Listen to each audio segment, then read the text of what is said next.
Hello Ibran, আসসালামু আলাইকুম। আশা করছি দেশের যে প্রান্ত থেকে যে যেখান থেকে ভিডিওটি দেখছো সবাই খুব ভালো আছো, সুস্থ আছো। আলহামদুলিল্লাহ, আমিও তোমাদের দয়ে অনেক ভালো আছি। বরাবরের মতো আমার চ্যানেল সামিরাস লাইফস্টাইল ব্লগ থেকে আমি সামিরা তোমাদের সবাইকে পবিত্র ঈদ উল ফিতরের অনেক অনেক শুভেচ্ছা ও ভালোবাসা জানিয়ে ঢাকা থেকে আজ নতুন আরেকটি ভিডিও উপস্থাপন করছি।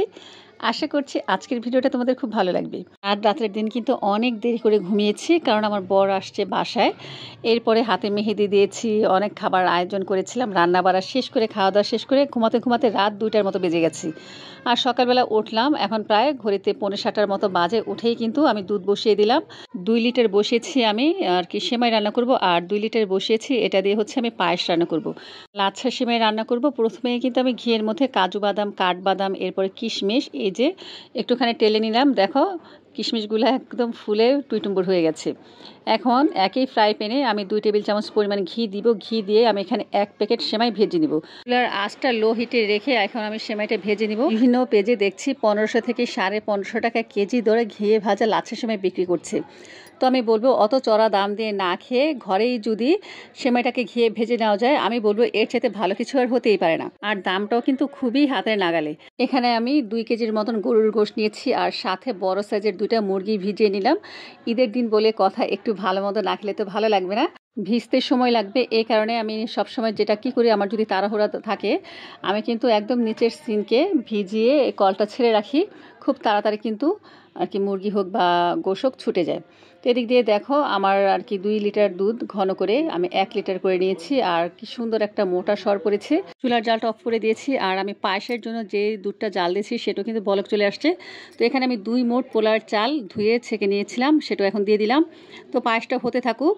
আর আমি দিয়ে দিলাম এখানে 1 চিমটি পরিমাণ লবণ। লবণ দিলে আসলে মিষ্টির একটা ব্যালেন্স হয়। তো আমি কিন্তু এখন সেমাইয়ের জন্য দুধটা আর কি বাটিতে ঢেলে নিয়েছি। এই যে দেখো পুরো পাতিল একদম ফাঁকা। তো চলো সেমাইটা এখন বানিয়ে নেই। এই লাচ্ছা সেমাইটা খেতে যে কি ভালো লাগে, আমি বলবো তোমরা বাসায় একবার ট্রাই করে দেখো। ইনশাল্লাহ 1500 টাকা কেজি ধরে আর সেমাই কিনে খেতে হবে না। তো এখানে আমি 2 লিটার দুধ নিয়েছি। আর একটু ঘন হলে ভালো হতো, কিন্তু সময়ের জন্য আমি বেশি শুকাতে পারলাম না। এখানে কিন্তু আমি 1 প্যাকেট লাচ্ছা সেমাই নিয়েছি। দুধ কিন্তু লাচ্ছা সেমাইটাকে শোক করবে, এ কারণে একটু বেশি পরিমাণে নিলাম। আসলে আমি চাচ্ছি দুধের মধ্যে যেন সেমাইটা একদম ভিজা ভিজা থাকে। আর সাথে যেই আর কি বাদাম, তারপর হচ্ছে কিশমিশ ভেজে রেখেছিলাম, সেগুলো দিয়ে দিলাম। দুধটা কিন্তু মোটামুটি ঠান্ডা, আর সেমাইটাও মোটামুটি ঠান্ডাই আছে। হালকা কুসুম গরম থাকতে থাকতেই কিন্তু আমি সেমাইটা দিয়ে দিয়েছি। উত্তপ্ত গরমে কিন্তু কখনোই সেমাই দেওয়া যায় না, তাহলে কিন্তু সেমাইটা পুরো ভর্তা হয়ে যায়। তো রেস্টে রেখে দিলাম সেমাই। আর এই ফাঁকে ভাবলাম আমি টেবিল ক্লথটা একটু চেঞ্জ করে নিই, মানে আমার ডাইনিং টেবিল ক্লথ। এই টেবিল ক্লথটা কিন্তু আমি নতুন কিনেছি, খুব সুন্দর একটা কালার, মেরুন কালার। এই কালারটা আমার কাছে কি যে ভালো লাগে কি বলবো, সব কিছুর সাথেই খুব সুন্দর মানিয়ে যায়। আর ঈদের দিন বলে কথা, একটু যদি নতুন নতুন সব কিছুই আর কি বিছিয়ে এনে দেখতে যেমন ভালো লাগে, মনটা কিন্তু খুব ভালো লাগে। তো চেয়েছিলাম বিছানার চাদরটাও নতুন বিছাবো, এরপরে ঘরটা একটু সুন্দর করে সাজাবো। আসলে অনেক কিছুই প্ল্যান থাকে, কিন্তু প্ল্যান মাফিক হয় না, কাজের সাথে দৌড়ে পারা যায় না। তো যতটুকু ঝটপট পারা যায়, যেহেতু এক হাতে কাজ করা লাগছে, তাই ততটুকুই করে নিচ্ছি। ঈদ উপলক্ষে প্রতিটি মেয়েরই কিন্তু স্বপ্ন থাকে তার ছোট্ট নিজটাকে সুন্দর করে একটু সাজিয়ে গুছিয়ে নিবে। আমিও কিন্তু সেদিক দিয়ে একদম পিছিয়ে নেই। আমার সাধ্য মতো যতটুকু আমি পেরেছি কেনাকাটা করেছি, তোমাদের সাথে তো আমি শেয়ারই করেছি। কিন্তু কেনাকাটা করলে কি হবে, এখন আমি আর কি সময়ের অভাবে ঠিকমতো সব কিছু ইউটিলাইজ করতে পারছি না। তো এই যে এই টেবিল ম্যাটগুলো আমি কয়েকদিন আগে কিনে রেখেছিলাম, ভেবেছিলাম যে ঈদের দিনেই আমি টেবিলে বিছাবো। আর এই কালারটার কথা চিন্তা করে কিন্তু আমি টেবিল ক্লথটা কিনেছি, যেহেতু গোল্ডেনের উপরে মেরুন কালারটা কিন্তু বেশ ভালোই লাগছে। তো তোমাদের কাছে কেমন লাগলো অবশ্যই কিন্তু কমেন্টস করে জানিও। আরএফএল থেকে এই আমি টেবিল ক্লথগুলো নিয়েছিলাম, বেশ ভালো কোয়ালিটির। আমার টেবিলটা 6 সিটের, কিন্তু আমি নিয়েছি 5টা ক্লথ। কারণ হচ্ছে দেখা যায় এক পাশে ঠিকমতো বসেই হয় না, আবার কিছু রাখতে গেলে একটা টেবিল ম্যাট ঢাকাই পড়ে যায়। তবে আমি 6টাই কিনেছি। একটা অবশ্য নিয়েছি সিলভার কালারের, ওটা অবশ্য আমি টেবিলে বিছানোর জন্য আর কি কিনিনি। মূলত বিভিন্ন জিনিস আমাদের ভিডিও করতে হয়, দেখাতে হয়, সেই জিনিসগুলো সার্ভ করার জন্য কিন্তু আমি আরও একটা দেখা যায় সিলভার কালারের এই টেবিল ম্যাটগুলো কিনে রেখে দিয়েছি। তো এই যে দেখো 4 মাথায় 4টা দিয়ে দিলাম, আর এই যে লাস্টের একটা এটা আমি দিয়ে দিব কোথায় চিন্তা করছি যে সামনে দেবো না পেছনে দেবো।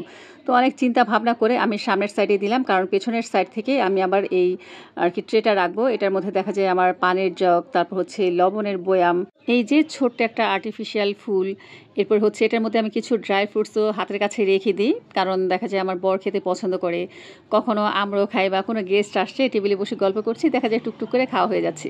তো এই যে দেখো কিছুটা বাদাম ছিল, শেষ হয়ে গিয়েছিল, এখন আমি রিফিল করে নিলাম। এখানে আমি কাজু বাদাম, কাঠবাদাম আর কিশমিশ রাখলাম।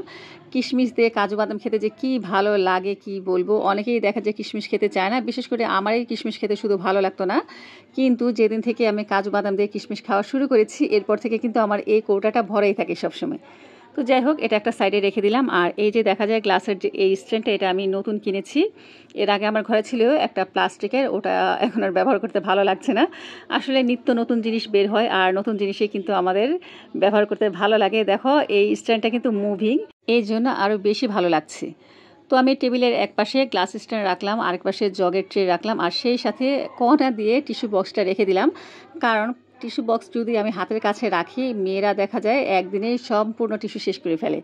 এই কারণে দেখা যায় একটু মানে পেছনে রেখে দিই, যেন হাতের কাছে কম থাকলে কম ব্যবহার হবে। বেসিনের পাশে যে তোয়ালেটা আমার থাকতো সেই তোয়ালেটা আমি রেখে দিলাম, এখন নতুন তোয়ালেটা বিছিয়ে নিলাম। দেখো ভালোই লাগছে, আসলে নতুন জিনিস ব্যবহার করতে সবসময় ভালোই লাগে। তো এদিক দিয়ে আমার পায়েসের কি অবস্থা দেখে আসলাম, একদম পরে একাকার হয়ে গেছে, চুলার জালটা কমিয়ে দিয়ে আসছি। এদিক দিয়ে কিন্তু আমার ডাইনিং টেবিল গুছানো শেষ। আর দেখো সেমাইটা দুধটা কিন্তু অনেকটাই শোক করে নিয়েছে, প্রায় 15 মিনিট পরে এখন আমি এখানে কিছু পেস্তা বাদাম কুচি করে দিয়ে দিলাম। পেস্তা বাদাম দেওয়ার ফলে কিন্তু দেখতে যেমন সুন্দর লাগছে, খেতেও কিন্তু খুব মজা হয়। তো তোমাদের আমি একটুখানি উঠিয়ে দেখাচ্ছি, দেখো কত সুন্দর হয়েছে, একদম পুরা দুধে ভিজানো লাচ্ছা সেমাই, ঘিয়ে ভাজা লাচ্ছা সেমাই। এটা থেকে কি সুন্দর যে একটা স্মেল আসছে কি বলবো। তবে আমার এখানে মিসিং হয়ে গেল, যদি আমার হাতে আর কি বানানো আমাদের বিক্রমপুরের আর কি ঘিটা থাকতো, তাহলে এটা থেকে যে কি পরিমাণ ফ্লেভার বের হতো তোমাদের আমি বলে বুঝাতে পারবো না। যাই হোক, আমার কাছে মনে হচ্ছে দুধটা আরেকটু ঘন হলে আরেকটু বেশি ভালো লাগতো। আমার সবসময় এটাই মনে হয় যে দুধের জিনিস মানে একদম ক্ষীরের মতন থাকবে, সেটা খেতে ভালো লাগবে। তো এই কারণে আমি আরও 2 টেবিল চামচ পরিমাণ উঁচু উঁচু ভর্তি করে গুঁড়া দুধ দিয়ে দিলাম। এখন যে এটার স্বাদ কি হয়েছে আমি বলবো, নাম করা 5 স্টার যে হোটেলের খাবারগুলো সেগুলো কিন্তু এটার কাছে ফেল মেরে যাবে। তো এখন সুন্দর করে আমি টেবিলে সার্ভ করে দিব। আমার বর কিন্তু নামাজে চলে গেছে, শুধু খেজুর খেয়ে আর কিশমিশ খেয়ে গিয়েছে। ওকে আমি বারবার বললাম আর কি সেমাই রান্না হয়ে গেছে, খেয়ে যাও, বলে যে না এসে খাবো। তো আমার কিন্তু পায়েসটা হয়ে গেছে। আর গতকাল রাতে আমি যে খিচুড়ি আর গরুর মাংস রান্না করেছিলাম সেটাই সার্ভ করে দিলাম। আর আজকে যেটা গরুর মাংস রান্না করব সেটা তো এখনও আমার আর কি প্রিপেয়ার করা হয়নি। তো এখন ঘড়িতে প্রায় 9:30টার মতো বাজে। তাসনিমকে আর ওর বাবাকে সেমাই দিয়ে দিলাম, আর আমি বলেছি এখন এখান থেকে খিচুড়ি খেয়ে নাও, দুপুরে তো ভালো মন্দ রান্না হবে, তখন না হয় আবার খেয়েও। তবে আমার বর বলছে আর কি দরকার ছিল, এখন তো খিচুড়ি গরুর গোশ আছে। তো এই যে দেখো মাংসটা কিন্তু খুব ভালো মতন আমি ধুয়ে নিয়েছি। আর এখানে আমি কিন্তু আগেই পেঁয়াজ কুচি করে রেখেছিলাম খালাকে দিয়ে, সেই পেঁয়াজ কুচি আজকে কাজে লাগাচ্ছি। দেখা যায় ঈদের দিন দেখবা এমনি অনেক কাজ করা হয়, তার মধ্যে যদি আবার পেঁয়াজ আদা রসুন কাটতে হয় বাটতে হয়, অনেক ঝামেলা হয়ে যায়। আমি গরুর মাংস বলো বা মুরগির মাংস বলো একটু পেঁয়াজের পরিমাণ বেশি ব্যবহার করি, কারণ গ্রেভিটা ঘন হয়, তাহলে খেতেও ভালো লাগে।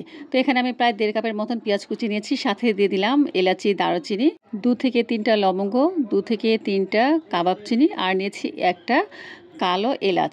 সাথে দিলাম 2 চামচ পরিমাণ হলুদের গুঁড়া, 1 চামচ পরিমাণ ধনিয়ার গুঁড়া, আর দিলাম 3 চামচ পরিমাণ মরিচের গুঁড়া, আরও দিয়েছি আমার হাতে বানানো মশলা 1/2 চামচ পরিমাণ।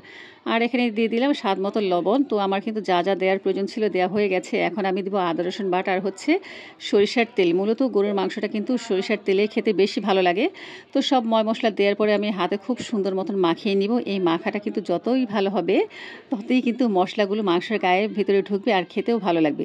তবে মশলাটা মাখিয়ে যদি আধ ঘন্টা রেখে দেওয়া যায়, এতে করে কিন্তু খুব সুন্দর ভালো একটা টেস্ট আসে। তবে যেহেতু ঈদের দিন আর একটু তাড়াহুড়াই করছি, আমার হাতে সময় ছিল না, তাই আমি 10 মিনিটের মতন রেখেছি। এরপরে এই যে প্রেসার কুকারে দিয়ে দিলাম, খুবই অল্প পানি দিয়েছি। এখানে আমি মনে হয় 1 কাপের মতন পানি দিয়েছি, শুধু হাতটা ধুয়ে যতটুকু পানি দরকার হয়। তো চুলার আঁচটা একদম মিডিয়াম লোতে রেখে আমি আর কি প্রেসার কুকারের ঢাকনাটা ঢাকা দিয়ে চুলায় রেখে দিলাম। এরপর কিন্তু ঘরে এসে আমি ঘুমিয়েছিলাম, লম্বা একটা ঘুম দিয়েছি। এখন ঘড়ির কাঁটা প্রায় 3:30টার মতো বাজে। তো আর কি গতকালেই প্ল্যান করে রেখেছে আমার দুলা ভাই, তারপর হচ্ছে আমার বর, আমার ভাইয়েরা মিলে আমরা আর কি ঈদের দিন বিকেলবেলা একটু ফাঁকা রাস্তায় ঘুরতে যাব। তো এই যে সে অনুযায়ী প্রিপারেশন নেওয়া হচ্ছে। আমি কিন্তু গোসলও করি নাই, সত্যি কথা যেটা। কাজকর্ম করে টায়ার্ড হয়ে গিয়েছিলাম, এরপরে ঘুমিয়ে পড়েছিলাম। আর এই ফাঁকে কি হয়েছে জানো, আমার গরুর মাংসটা একদম ভর্তা ভর্তা হয়ে গেছে, মানে প্রচুর ঝোল ছিল কিন্তু মাংসগুলো একদম খুলে গেছে। যাই হোক, কষ্ট করে আমার আর ঝুরা মাংস রান্না করতে হবে না, এটা খুব সুন্দর ঝুরা হয়ে গেছে। তো গোসল করে এসে ড্রায়ার দিয়ে চুলটা শুকিয়ে নিলাম আর একটুখানি স্ট্রেটও করে নিয়েছি। এই যে এখন রেডি হয়ে সাজগুজ করে বের হয়ে পড়েছি। তো আমাদের বাসার কাছ থেকেই আমরা আর কি রিক্সায় উঠবো। এই যে দেখো এখানে 4টা রিক্সা নিয়েছি। তো এই যে এই রিক্সা হচ্ছে আমার ফুফাতো ভাইয়ের বউ, এই রিক্সা হচ্ছে আমার বড় বোন দুলা ভাই, আর এই যে মাঝের রিক্সা হচ্ছে আমার ভাগ্নি আমার মেয়ে, আর লাস্টের রিক্সা হচ্ছে আমি, আমার মেয়ে, আমার বর। তো আমরা 4টা রিক্সা নিয়েছি আর কি, চুক্তিতে ভাড়া করে নিয়েছি, ঘন্টা হিসেবে টাকা ওদের আর কি পে করতে হবে। তো চিন্তা করেছিলাম যে ঢাকা শহরে ফাঁকা রাস্তায় এখন আমরা ঘোরাফেরা করব, কিন্তু দেখো আমরা বের হয়ে দেখি সংসদ ভবন পার হওয়ার পরে কি পরিমাণ এখানে জ্যাম। তবে কোথায় যাব অজানা উদ্দেশ্যে বের হয়েছিলাম, কিন্তু এখানেই আমাদের প্রায় আধ ঘন্টার মতো সময় লেগে গেছে। আধ ঘন্টা পরে জ্যামটা ছুটেছে আর এখন কিন্তু আমরা ফাঁকা ঢাকা শহর পেয়েছি। কত সুন্দর করে সাজিয়েছি, দেখতেই খুব ভালো লাগছে। 1 ঘন্টা পরে মনে হচ্ছে আমাদের ঘুরতে আসাটা সার্থক হয়েছে। তো আমরা কিন্তু একদম বিনা গন্তব্যে বের হয়েছি, কোথায় যাব কোথায় যাচ্ছে কোনোই ঠিক ঠিকানা নেই, শুধু ফাঁকা শহরে ঘুরবো, এটাই ছিল আমাদের ডেস্টিনেশন। তবে লাস্টে আমরা হাতির ঝিলে আসলাম। হাতির ঝিলে এসে কোনো শান্তি নেই, এত জ্যাম মানুষের। আমি দেখছি অনেকেই আর কি ঢাকা ছেড়ে দিয়েছে, গ্রামের উদ্দেশ্যে বের হয়েছে, কিন্তু আমার মনে হয় অর্ধেক মানুষই ঢাকার মধ্যে রয়ে গেছে। তো এই যে হাতের ঝিলে নেমে একটুখানি দাঁড়ালাম, আর কোথাও যে বসে খাবো সে স্কুপও ছিল না, এতটা মানুষজনের রাশ ছিল। তো আমরা চুক্তি করে আর কি রিক্সা করে বের হয়েছি, আর আমাদের 4টা রিক্সায় 3000 টাকা বিল নিয়েছে। আর আমাদের ঘোরা কিন্তু শেষ, এখন চলে যাব। আজকের মতো এ পর্যন্ত। আল্লাহ হাফিজ, আসসালামু আলাইকুম।